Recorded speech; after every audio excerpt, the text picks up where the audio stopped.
Namaskar. Hello and welcome to PGurus channel. I'm your host Sree Iyer. Apologies for the slight delay. We have with us Selva Kumar of Tamil Nadu BJP, and we're going to be discussing a lot of things, including the beginning of an implosion in AIADMK. Let's welcome our guest of the day, Selva Kumar. Selva Kumar ji, namaskar and welcome to PGurus channel. Namaskaram, Sree. Good morning. Good morning to you, sir. And 18 ex-MLAs are joining BJP. This is a huge deal, Selva Kumar ji. One can make the argument that they are not sitting MLAs, but if you are an MLA, you have a lot of power. It takes something to become an MLA also. Over to you, sir. Yeah, so I'm seeing this as a tectonic shift in Tamil Nadu politics. Now, ground is changing. It is fast changing. Because of the Padayatra, which has covered almost 200 assemblies now, our leader Annamalai's Padayatra is giving us a big impact on ground. The reason I am seeing why they have joined BJP is they want to join a party which can do something good for the state. So basically, all the ADMK, they are strong nationalists, they are believers in God, and they are seeing leader Annamalai as one of the hope for the Tamil Nadu. So they want to join a party and they want to guide the youngsters. So I'm not saying that all these 15 or 18 will get re-elected. Certainly their experience in the field is going to help BJP to grow and face the coming elections. So most of them have elected and re-elected in the same assembly multiple times. So they know how field work should be. They know their constituency well. They understand their people well. Maybe the feedback from the common public might have forced them or motivated them to join BJP. So they are going to guide the youngsters. So today in Tamil Nadu, BJP is the only party that is attracting youngsters towards it. So this joining of veterans in the field is going to give huge momentum for the youngsters. More and more people are going to come. So I'm seeing this as just a tip of the iceberg. Now we are going to have Amit Shah visiting Tamil Nadu, Modi ji visiting Tamil Nadu. So whenever the leaders are coming to the state for campaigning, we will see more and more leaders. So certainly from a small party of 3%, 4%, now BJP has become a party of reckoning. It's not just with these MLAs. We have also seen various surveys by national news channels. So one channel is predicting 20%, another is predicting 15%. So we have the very positive surveys coming up. So certainly BJP today is not the BJP of the past. It's full of youngsters. It's full of promise. It's full of energy. We are looking ahead. Today, Tamil Nadu BJP is most happening place in the entire country. So we are looking forward towards this election to face it with a new vigor, and we are sure to add more MPs from the state of Tamil Nadu towards Prime Minister Modi. So certainly this is just a turning point. We have to wait and watch, and this is just a teaser. We have to wait and watch what's going to happen more in coming days.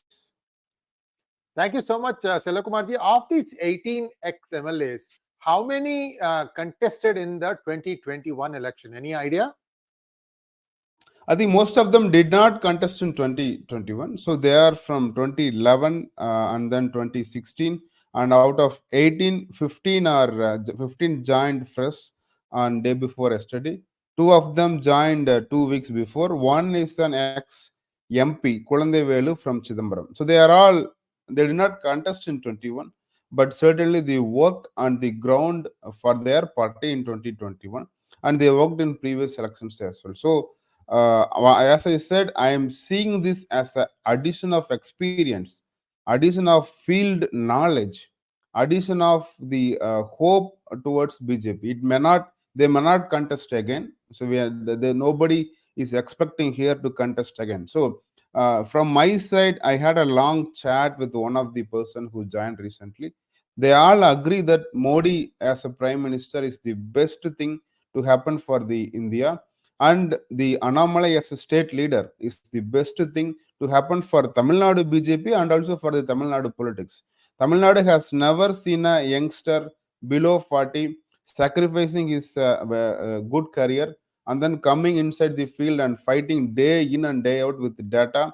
He is unstoppable. He is moving around the state. Earlier, BJP, they used to call it as a pocket. They grew up, BJPs exist only in pockets. Now, almost every assembly we have a presence.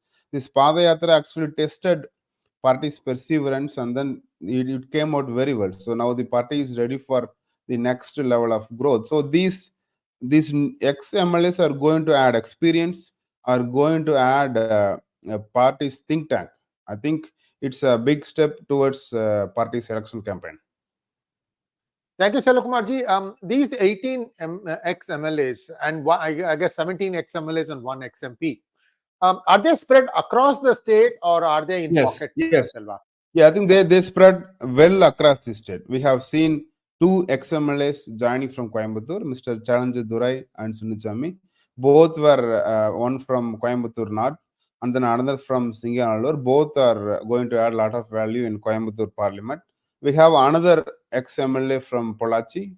So he is, I think he contested somewhere in 1990s. He is going to add wealth of experience in Pollachi. We have one more MLA from Kangayam, one MLA from Karur, one MLA from Aravakurchi, and then from Nilakote, from the Mayiladuthurai, we have an MP. And then Vadasundur, we have an MLA joining BJP yesterday. So I think this is spread across the state, spread across the communities. They are not from a single community. They belong to OBC, they belong to scheduled caste, they belong to MBC. So I think it's spread across the community. We have seen few individuals joining before. And what's the difference today is we have people who plan their entry, they organized themselves, and then they come and join the party in mass.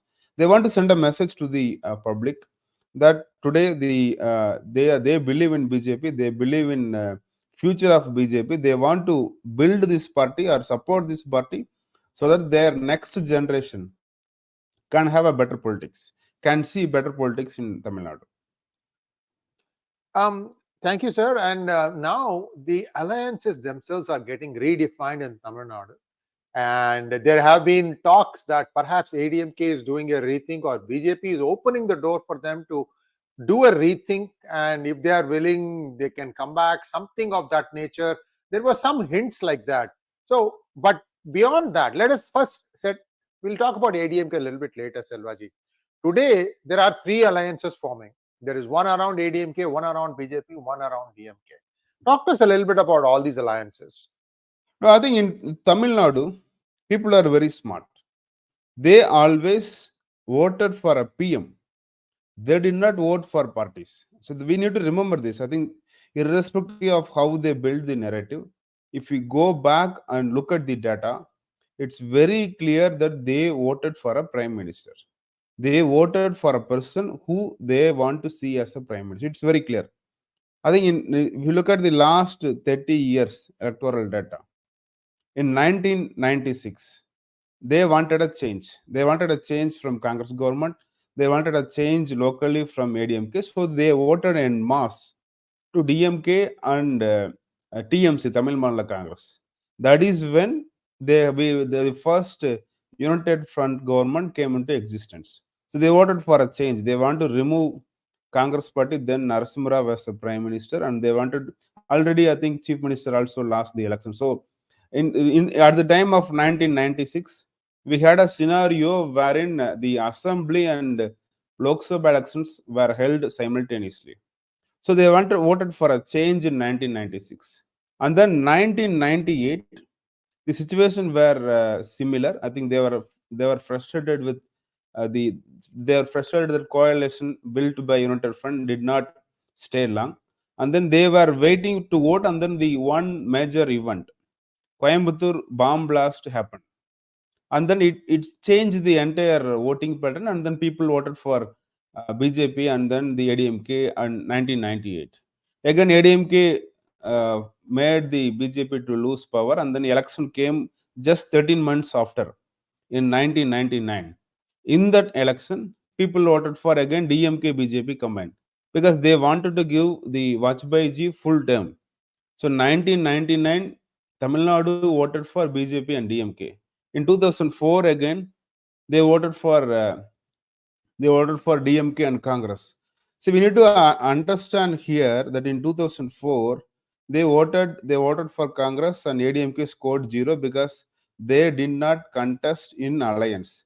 They did not project anybody as a prime minister. In 2004, ADMK scored 0 because they did not contest in alliance. Again in 2009, that is when Manmohan Singh finished first term, and then they rolled out a lot of free doors. I think that's the time when they brought in Food Security Act. They brought in the 100 days Rural Employment Guarantee Act. So that really helped to swing votes in their favor. In 2009, people voted for DMK Congress combined. Then come 2014, it was a contest between Modi or Ledia. So one side we have Prime Minister Modi, and then he was just a Prime Minister candidate. One side we have Narendra Modi ji, and other side Jayalalitha ji. So people trusted in Jayalalitha ji, and they voted in mass for Jayalalitha. So they wanted to see a Prime Minister from Tamil Nadu, and they believe she is the better option for the state of Tamil Nadu, which is normal. At the time, both were chief ministers for 3 terms. They contested in elections thrice. So I think the comparison made sense to the people of Tamil Nadu. And Prime Minister, they voted for Jayalalitha as Prime Minister. Very clear. They voted for Prime Minister. They wanted to see Jayalalitha as Prime Minister. In 2019, again, it was a strong anti-Modi campaign, and that really won Tamil Nadu, and they voted in mass to see Rahul as Prime Minister. Here, coming to 2024, the situation is very clear. All the exit polls or all the opinion polls, they make only one statement, that Modi ji is going to come back again. It is just a question of whether Modi ji will get 300 or 400. So we are standing in a scenario, but nobody, if you go and even ask any DMK cadre and any DMK party office bearer or any DMK MLA minister, internally they are agreeing and they understand that Prime Minister Modi is going to come back again with a stronger mandate in 2024. So now, I think it's like Prime Minister Modi versus others. People are very clear now. Only the alliance that's going to have a strong Prime Minister, that is being seen as a, I think the perception is more important here. People are smart to understand. So everybody is seeing Modi is going to come back again in 24. So only BJP alliance has a strong strength, and they're going to the people with a strong narrative. So at this point, anybody who is going to oppose Prime Minister Modi will be at a negative. So they are going to start with the back foot even at the count of election campaign. So this being the scenario, it is hard to understand why the party like ADMK did not want to align with Modi ji. I still wish that we form a very strong alliance so that it's a win for everybody. It's not just for BJP or Modi ji. It's win for everybody if there is a strong alliance is found. But I think current scenario looks very different. So one side we have a Prime Minister as Modi, and then we have 7 or 8 parties that are getting aligned slowly. The alliance is still not intact as we speak, but I think efforts are on to seal an alliance in the upcoming next 2-3 weeks. I am sure we are going to see a scenario of 2014 again, wherein the alliance led by BJP with smaller parties, with the parties with presence across the state, and then one alliance led by DMK. Compared to 2014, DMK may be slightly stronger because they have now Congress and Communists are fighting together with DMK, and ADMK may be left alone with no significant alliance partner. Only partner they have at this stage is a terrorist organization called STPI. Otherwise, there is no significant partners for ADMK. With this being at the current scenario, I could clearly see a fight between BJP-led National Democratic Alliance with 7 or 8 smaller parties, and then DMK-led Indie Alliance with the same set of parties. So alliance should I think I'm really expecting and hoping to see a clear picture that will emerge in next 2 or 3 weeks. But clearly, the side of Narendra Modi ji is going to win with spectacular vote share in upcoming election. Thank you, Selvaji. And let's now talk about the Chief Minister, Mr. M.K. Stalin's visit to Spain. It was said that he was going to go and attract investment from Spain. What were the numbers? Did he attract any investment? But there was also an underlying story doing the rounds that he was actually there to meet a specialist who specializes in the kind of condition, medical condition that he has. What is the truth, sir? No, I think I fail to understand why should CM hide his real intention of the travel. If he want to have a vacation, he want to have spend time with family in a foreign location, it's well and good. He can clearly say, I am working hard and I need a vacation. So he can be transparent with the people, and that is what happening in everywhere, right? Even Europe and America, people take vacation and they are very clear and they share photos of them having fun. Even we have seen in the past, we have seen photos of Barack Obama and also Donald Trump having vacation. So that kind of transparency, I don't know why Chief Minister wants to hide that. Clearly, this trip is anything but an investment trip. So they are showing three companies. One is 𝗣𝗚𝘀𝘀𝘀𝘀, which has the head office in India, just a stone throw away from Chief Minister's Chief Secretariat. They could have called the same CEO inside Chief Minister's chamber, and they could have signed this 500 crore investment anytime they wish. They're not going to say no, because any business in Tamil Nadu, they're expanding. They could have done that. I don't know. Instead of doing that, Chief Minister Stalin has taken 10-20 officers. They were all traveling in business class with highly expensive. They are staying in highly expensive hotels, and then they are showing one single investment as 400 crore from 𝗣𝗚𝘀𝘀𝘀𝘀, which is unexplainable. Which is there is no logic in doing this. The other company they are showing as a huge investment is 𝗣𝗂𝘂𝘀. This is again existing in all over the India. They have branches in every major ports. They have branch in Bombay. They have branch in Chennai. They have branch in Tuticorin. They have branch across the every city. There is a port, and they are showing as an investment of 2,500 crores from that company. They could have signed this in Bombay. They could have signed this in Chennai. Again, it could have done over a phone call in Chief Minister's office in Chennai. I don't know why they have to go all the way to Spain. And third company, they are showing that they have signed investment is EDBON. Again, that company has office in Chennai as well. They could have signed it in Chennai. So which is this creates a doubt, and this creates more questions that what is the real purpose of Chief Minister's visit. Today, I have seen a news wherein Ramco, which is a Tamil Nadu-based, Rajapalayam-based company, planning to invest 1,400 crores. If I had been a media advisor to the Chief Minister, I could have told, or I would have passed an order, unofficial order to every company. Even if you are building a home, please send a letter to Chief Minister and sign an agreement that you are investing in building a home for 2 crores or 3 crores. And that will add more value. Right? Anyway, in every state, something is going to happen. Somebody is going to build a home. Somebody is going to build a construction. So the right thing for the CM, my advice is they should ask all the town planning officers not to sign anything, and Chief Minister can sign in his presence and say, okay, I have approved construction of 100 homes worth 200 crores, 300 crores, so that they can show some numbers. So the real purpose of investor meet is being slowly getting diluted, and the activities like Stalin's trip to Spain and showing some fake investment is creating a mystery around his entire trip and purpose of this trip.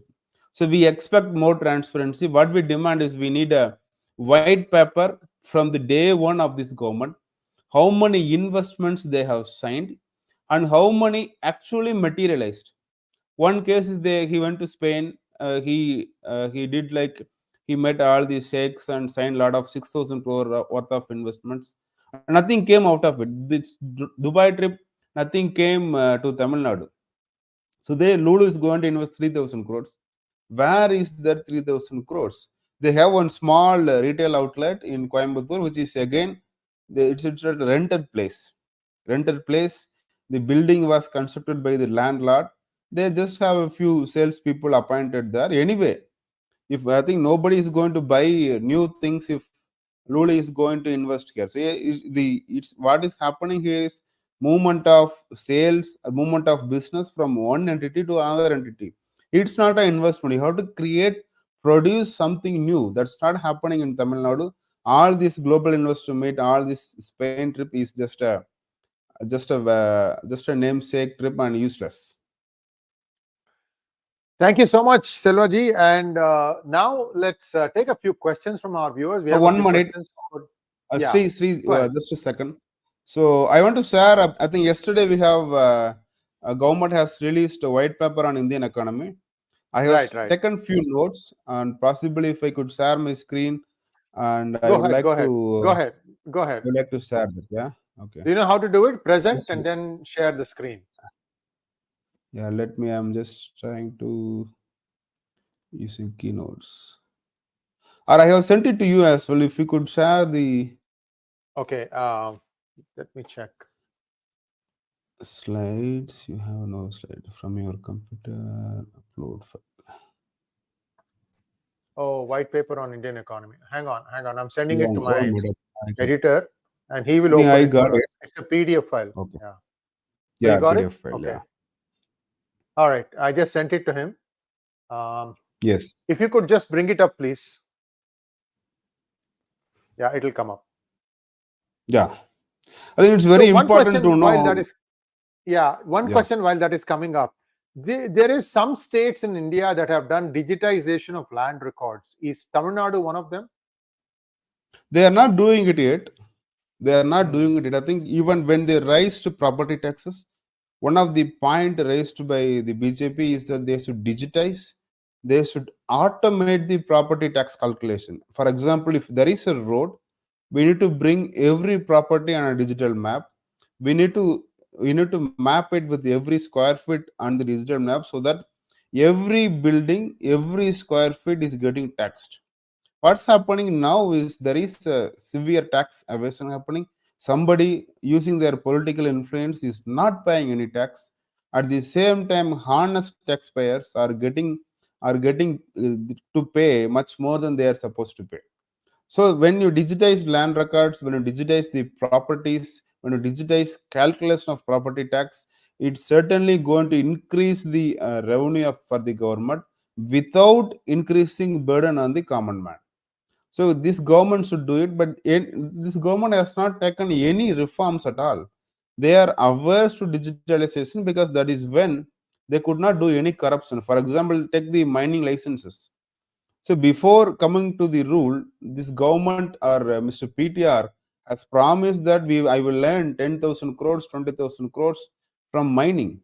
Today, we are in a situation wherein we have to use GIS imaging sensors. We have to use ISRO's technology and science to understand how much of sand has been excavated and what is the worth of tax revenue to the government and how much is actually paid.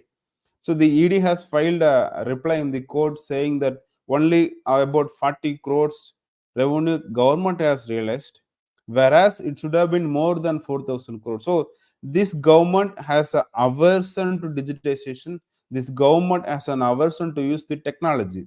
Even the 1,000 rupees for the woman scheme, they initially paid only cash, and slowly now they have started to use bank after there is a severe criticism and strong opposition came from BJP. So this government is against digitalization.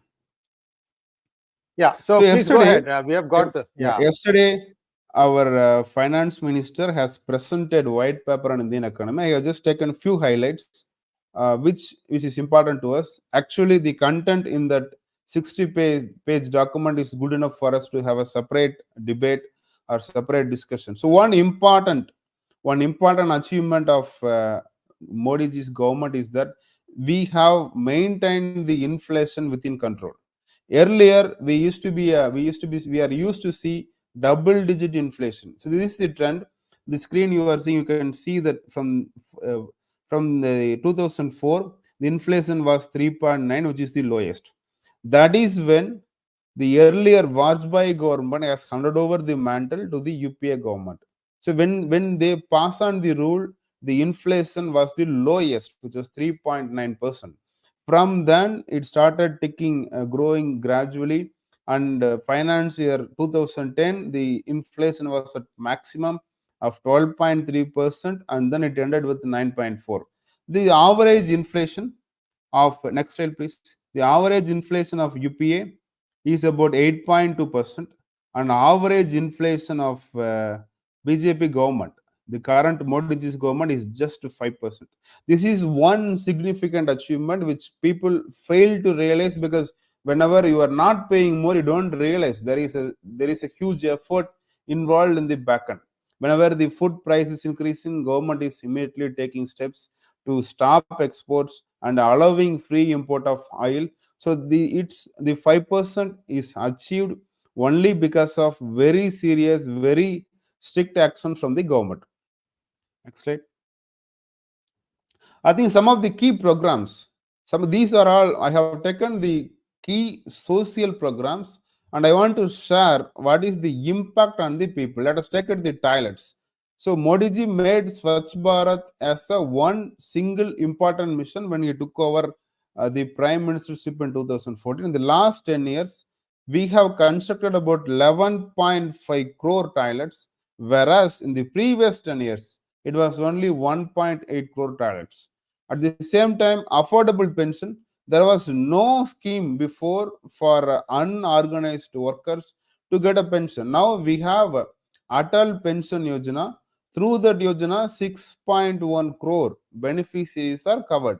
This is the, something similar to what we see in developed nations, right? So there is a social security fund. So this pension scheme is one of the major initiative towards social security, and already 6.1 crore families are covered in this one.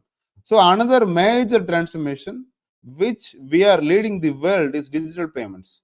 So that was digital payments are possible because of Jan Dhan Yojana. So there are about 51 crore new accounts created, and then on the base of those bank accounts, now today every street vendor, whether it is vegetable, whether it is tender coconut, whether it is any small roadside vendor, they are accepting digital payments. That is possible because of the 51 crore Jan Dhan accounts. Then we have the broadband speed. So this broadband today, now I think 5G, we have one of the highest bandwidth across the world. We have one of the highest consumption of data across the world. That is possible because of the optic fibers laid across the country. And then the woman welfare, it is being, most of them may not realize, the reason is being these benefits are given through state governments. The next one. So the capital expenditure. So now whole world is looking at India, how India is able to grow at a faster rate. So today, India is one of the largest and fastest growing economy in the world. That is possible because of investment in the capital. We are investing in railways, we are investing in road, we are investing in other infrastructures. So that is why, if you look at the pie chart below, when BJP government was in power, they used to spend 23% of expenditure on capital. When the Congress government took over, they were all freebie government. It's inflation-led government. So the spending on capital investment, capital infrastructure reduced to 12%. In the last 10 years, again, the investment in capital infrastructure has grown to a whopping 21%. So this is the reason being India has a very well-developed infrastructure. It's being built across the country now. Next Thank you so much, Selva ji. And now, you have some more. Go ahead. Yeah, I think this is the very relevant topic today. So now 3 state chief ministers, they are in Delhi wasting their time in the Delhi cold weather. So they want to set a narrative. They want to talk something that they want to say that BJP government and Modi government is not giving enough money to the state. So here is the data where you can see it for yourself. During 2004 and 14, UPA government gave only 22.1 lakh crore to the states. In the last 10 years, BJP government under Modi's leadership has devalued 84 lakh crores to the states. This is very significant amount, and then in spite of all that, now there is still a cry saying that states are not getting money, because states are not getting money for the productive investment because of increase in corruption. So that is the reason they want to make these issues. Okay. Next one, please. Yeah. So I think this case is specific to the Tamil Nadu scenario. So they used to claim that after BJP came to power, Tamil Nadu's share has went down. Contrary to that belief, these are the numbers. This data is not prepared by me or prepared by any BJP leader. It is the data from Tamil Nadu government's own white paper, which they have released last year. At the time when DMK joined the union government in 1996, Tamil Nadu used to get 6.6% from the central taxes. At the time when DMK came out of the central government in 2014, and at the time when BJP came to power again, Tamil Nadu's share in central taxes got reduced to 4.023%. This is because DMK was never worried about Tamil Nadu share. They were worried about only share in the ministry and only worried about which ministry they can make more money. So DMK has no moral right to blame anybody, to especially blame BJP that they have reduced Tamil Nadu share in the central government taxes. Next one, please. I think that brings us to a close of our talk part. We have a few questions for you, Selvaji, from our viewers.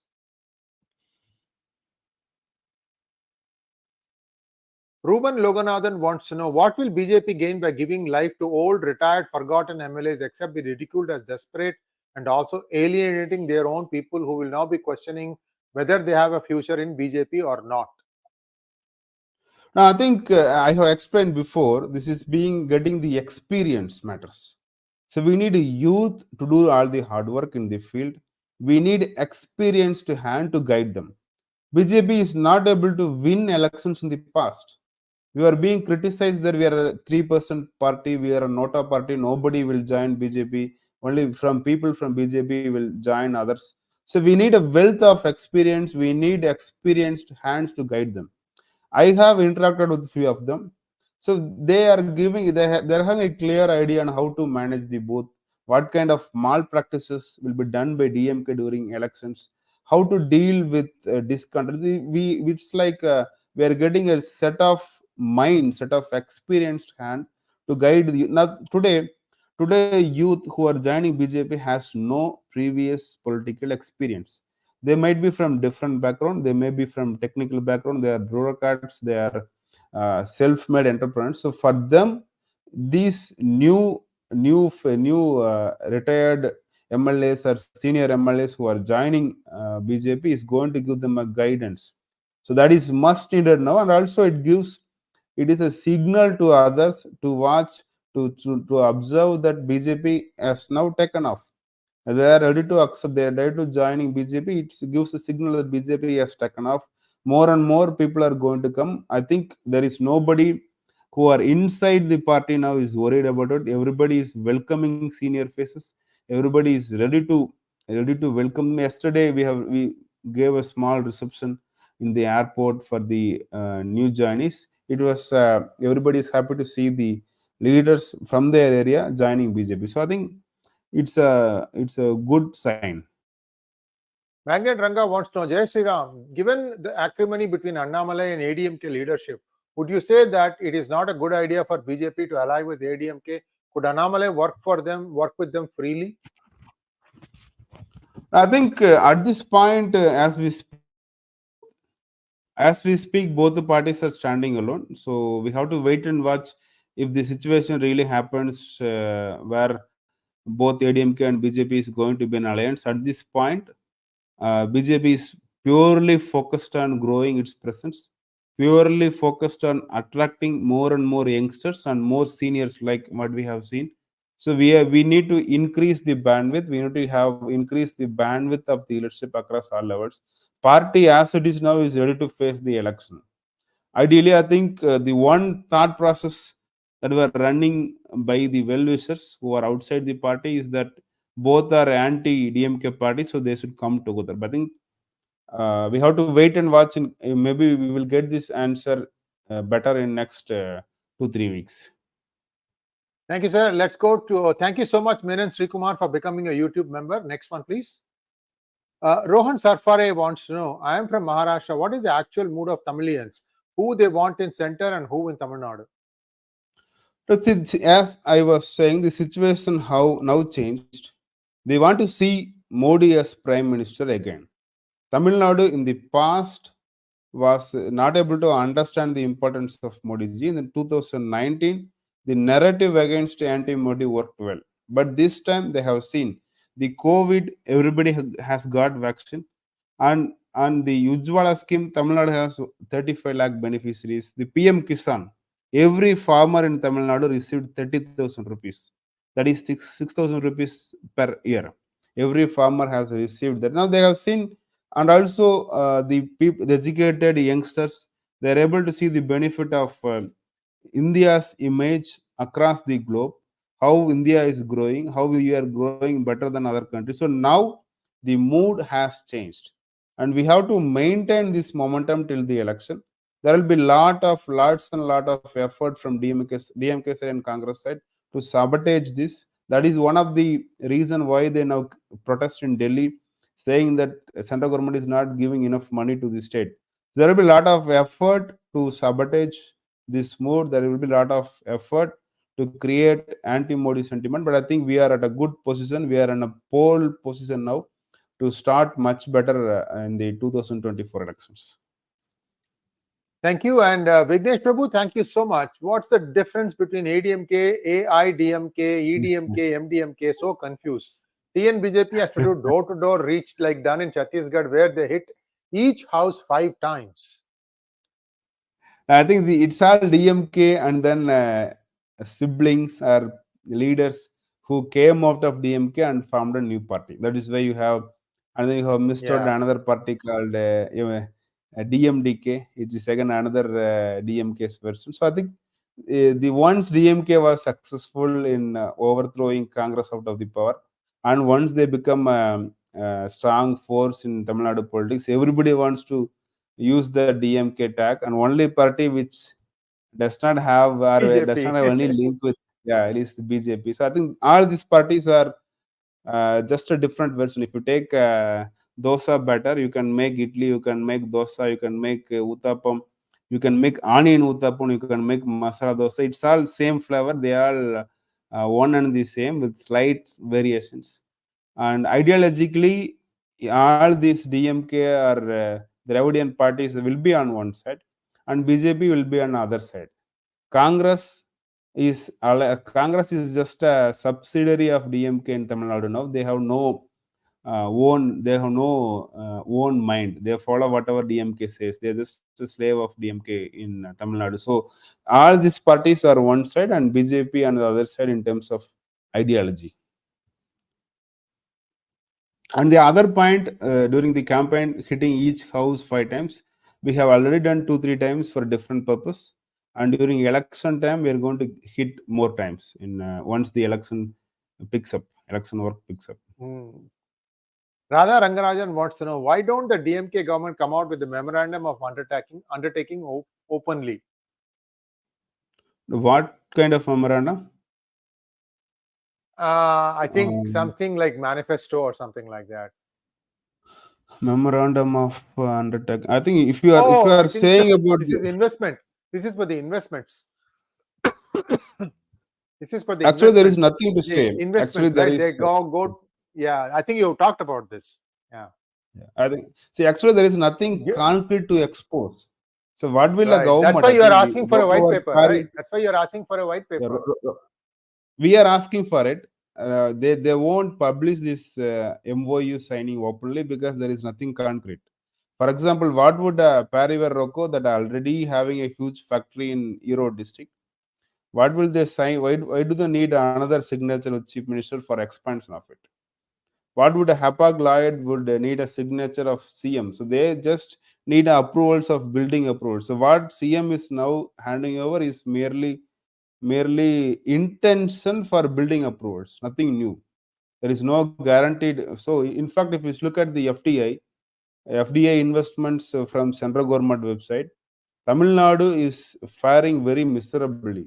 Tamil Nadu's inflow of FDI has got reduced since this government has taken over because it's carrying a huge negative baggage. This government, party DMK was in forefront of closing Sterlite. After closing Sterlite, India has to now dole out 16,000 crores in forex to manage that deficit. So this government has no good name among big investors. So investments are not going to happen until they change their image. Next one, please. Thank you, Vignesh Prabhu. Why BJP so interested with the ADMK? Please go alone. Some Dravida BJP faction creating this fuss.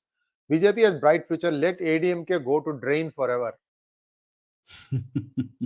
I think that is something only national leaders can decide. So I cannot comment on this one.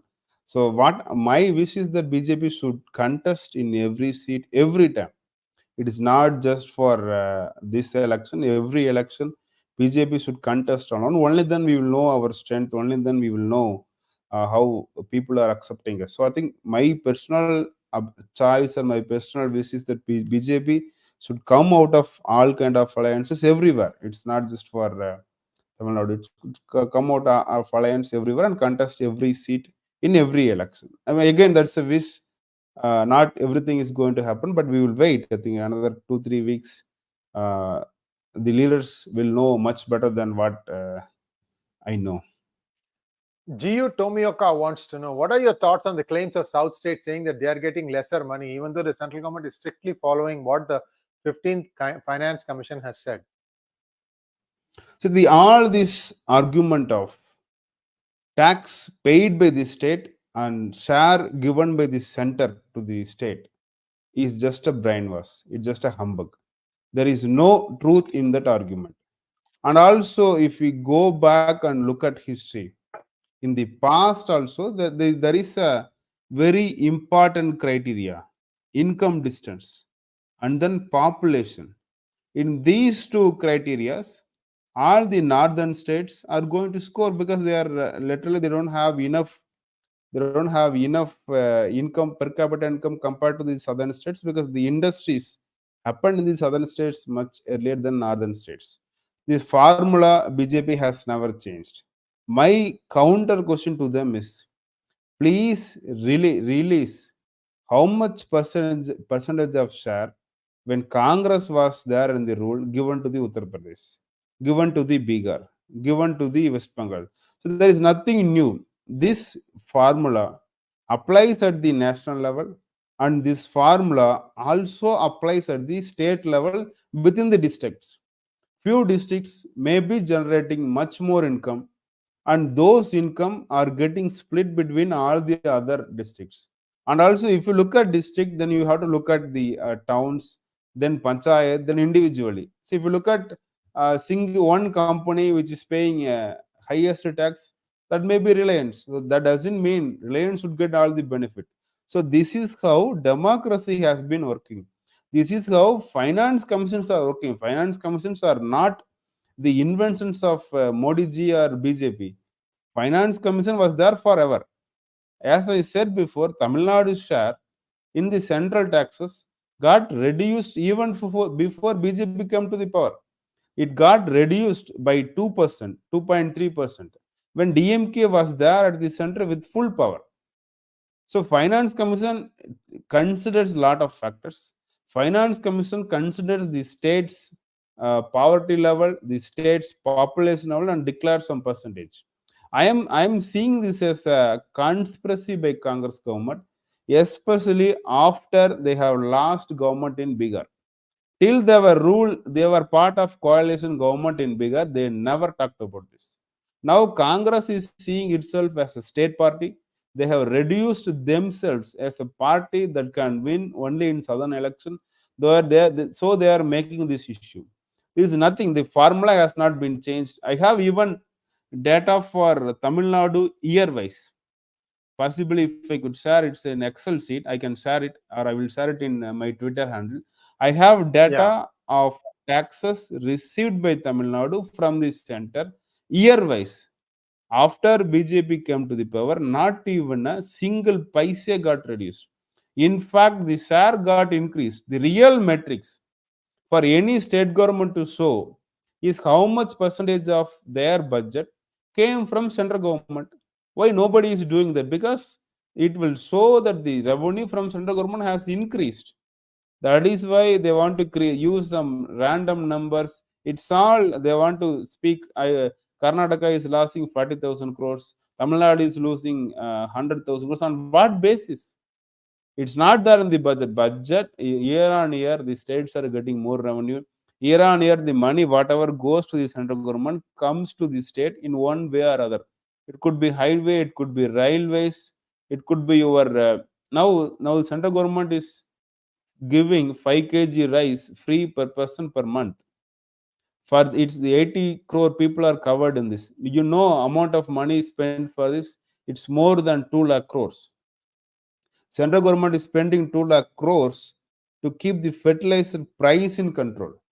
Central government is giving 11 crore farmers across the country 6,000 rupees per year directly getting credited in their account. So all these stocks are useless, and it will be people will understand because the benefits are coming directly to them. People of this country are smart enough. People of southern countries are smart enough to understand this false propaganda, and they will show their support for Modi ji in ballot. Thank you. And next question, please. Thank you, Shyam Tarun, for your super sticker.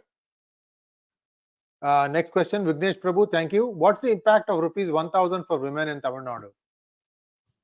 So I think whenever money goes to somebody and money goes to them on a recurring basis every month, it's going to have some impact.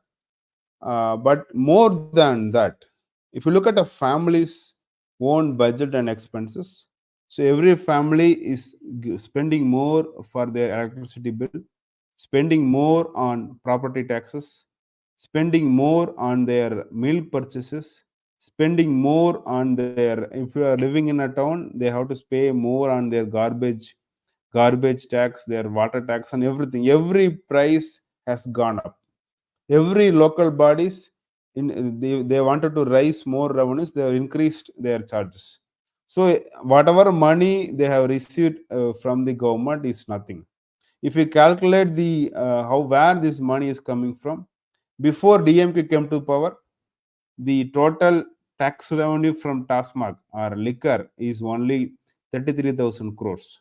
Now it is about 50,000 crores. That is 17,000 crore increase in revenue.